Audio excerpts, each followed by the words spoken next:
Yes, he was in full view of the public, but it has to be said that actually there weren't many people around, contrary to the 7 years during which he's been here, which we followed step by step, and his whole process through the British judicial system. We were there when he was first, there was that extradition request at Westminster Magistrates, then at Woolwich Crown Court. He lost.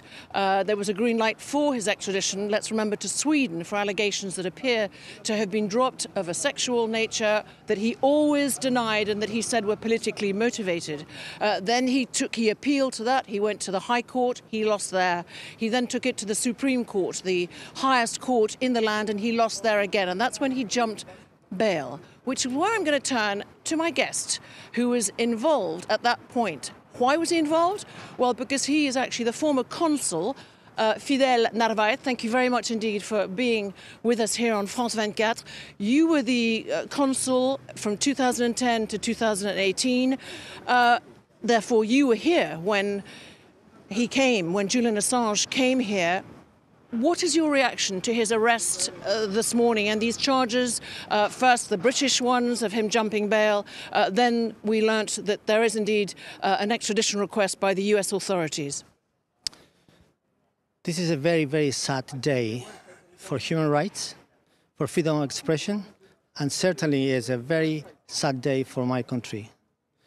The day Julian Assange came for protection and Ecuador stepped forward to protect him, I felt so proud of my country and of my president to give that example to the world that no journalist should be persecuted for publishing the truth. That is the bottom of all of this. So this day is very sad because the current Ecuador, which is very, very much different than the one in 2012, has completely destroyed all the international legislation on political asylum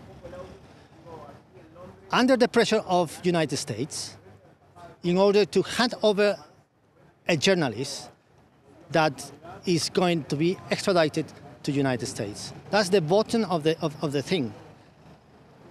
Ecuador was absolutely right when granted asylum. Julian Assange was absolutely right in asking for asylum. And what happened today is shameful. So, of course, you're referring to, it was President Correa, today it's President Moreno. You were telling me who tweeted, as Julian Assange was actually being arrested, he tweeted that asylum was no longer granted by your country. Are you worried about freedom of expression, freedom for journalists in and of association in today's Ecuador? Of course, of course. I'm worried about that, but this is not something just about Ecuador. This is a precedent for any journalist in the world. The application of US legislation, the application extraterritorially for any journalist, beside if it's American or not, beside from which country it publishes, is at risk of being later requested for extradition if they publish something that the United States dislikes or disapproves.